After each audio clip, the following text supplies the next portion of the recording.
Relation তো সবাই করতে পারে, কিন্তু একটা সম্পর্ক টিকিয়ে রাখাটা হচ্ছে বড় ব্যাপার। দুইটা মানুষের অনেক ভুল ত্রুটি হবে, নিজেদের মধ্যে মানিয়ে নিতে পারলেই সুন্দর। একজন ভালোবাসি ভালোবাসি বলে চেঁচিয়ে যাবে সারাক্ষণ, অন্যজন ইগনোর করবে, এমনটা হইলে তো হবে না। আজকে স্টোরিটা শুনলে বুঝতে পারবেন একটা ছেলে তার ভালোবাসার মানুষটাকে পাওয়ার জন্য কি না করতে পারে। ভাইটা আমাকে বলে যে আমাদের সম্পর্কটা ছিল 3 বছরের, অতি সাধারণ একটা ছেলে আমি। আমার আব্বু 20 বছর ইতালিতে ছিল, টাকা পয়সা কিরকম ইনকাম করেছে তার নাই বললাম। বাবার টাকা আছে বলে যে বুক ফুলিয়ে চলবো এরকমটা না, এগুলো আমার বাবার টাকা, আমার না। একটা সময় আব্বুরা অনেক কষ্ট করেছে, কত রাত না খেয়েও ছিল, তবে আমি কষ্ট কি জিনিস তা চোখেও দেখি নাই। ওনার যখন অনেক অর্থ সম্পদ হয়ে যায় তখন সিলেট মেইন টাউনে 5 তলা বাড়ি করে ফেলে, আমরা নিচের তলায় থাকতাম আর বাকিগুলো ভাড়া দিয়ে দিতাম। প্রিয় মানুষটার কথায় আসি, ওর সাথে পরিচয় আমাদের গ্রামের বাড়িতে। গ্রামে শুধু ঈদের সময় ঘুরতে যেতাম, না হয় বাকি সময় শহরেই থাকতাম। একটা মেলাতে ওর সাথে দেখা, পুরো পরিবারই ওই মেলাতে আসে। ওর চোখগুলো অনেক মায়াবী। আমি ওর খোঁজ খবর নেওয়া শুরু করি যে কোথায় থাকে, কি করে, এইসব। ও তখন ইন্টার ফার্স্ট ইয়ারে, ওইখানে একটা কলেজে স্টাডি করতো। আমিও পড়াশোনার মধ্যেই ছিলাম, গ্রামে যেতাম শুধু ওকে একটু দেখার জন্য। ওইখানে একটা ফ্রেন্ড ছিল, ওর বাইক ছিল,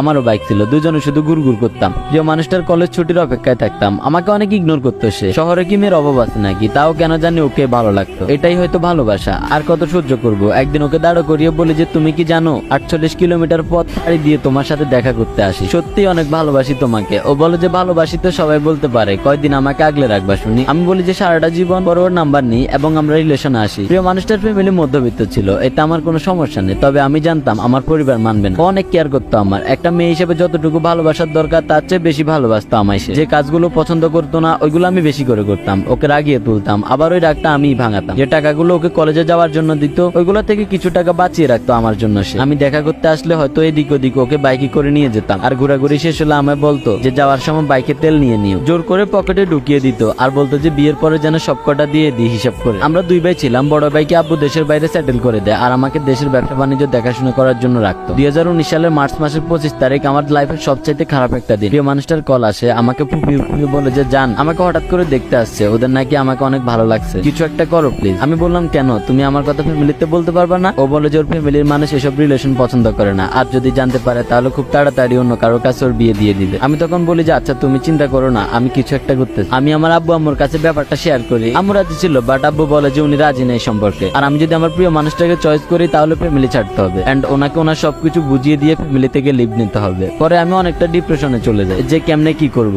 আমি কোনো কাজও জানতাম না, যে কিছু একটা করে খাবো। লাইফে যেমন একটা পরিস্থিতির শিকার হতে হবে কখনো ভাবি নেই। যার কাছে ভালো পরামর্শের জন্য গিয়েছি ওই বলেছে ফ্যামিলি ছাড়াটা ঠিক হবে না। আমি পর আমার সিদ্ধান্তে ওকে নিয়ে পালিয়ে যাই, অনেক দূরে চলে যাই। একটা দুঃসম্পর্কের মামাতো ভাই আমাদের থাকার ব্যবস্থা করে। যাই হোক, ওইখানে মানুষের জীবন অনেক সংগ্রামী, উত্তরবঙ্গ বলে কথা। শুরুর দিকে আমি রাজমিস্ত্রি কাজে যোগ দিই, প্রায় 7 মাস ওই কাজটা করি। হয়তো কারো বিশ্বাস হবে না, না হওয়ারই কথা, কারণ আমার বাবা ছিল রাজা এবং ওনার ছেলে বুঝে ওইসব কাজ করবে, কিছুই করার ছিল না, পরিস্থিতির শিকার। আমি যখন ওই কাজটা করে বাসায় ফিরতাম প্রিয় মানুষটা আমাকে জড়িয়ে ধরে অনেক কান্না করতো। ওর এইসব সহ্য হতো না। আমি ওকে বলতাম পাগলি কাজ করে খাই, চুরি না, আর কাজ না করলে চলবো কেমনে? ওই বলতো ওই কাজটা না করতে। পরের কিছুদিন পর আমি শহরে উঠি এবং প্রাণ কোম্পানিতে SR এর জব পাই। 2000 টাকা স্যালারি ছিল, সুন্দরভাবে আমাদের দিনগুলো যাচ্ছিল। আমি পালিয়ে যাওয়ার প্রায় 1 বছর পর আমার পরিবার থেকে কল আসে এবং আমাকে বলে যে পরিবারে ফিরে যেতে, বাট আমি যাইনি। ওরা আমাকে ছাড়া যদি 1 বছর থাকতে পারে তাহলে বাকি জীবনটাও থাকতে পারবে। আজ প্রায় 3 বছর আমরা হাসি খুশি সংসার করতেছি, আলহামদুলিল্লাহ অনেক হ্যাপি আছি। ওর পরিবার আমার পরিবার সবাই রাজি, কিন্তু এখন আমরা রাজি না। অনেক খারাপ সময় গেছে আমাদের, ওই সময়ের কথাগুলো মনে পড়লে এখনো চোখে পানি টলটল করে। কই কাউকে তো পাই নাই তখন। আমার প্রিয় মানুষটা স্যাক্রিফাইস আর নাই বললাম, ওর মতো প্রতিটা ছেলের কপালে একটা ভালো মেয়ে জুটুক।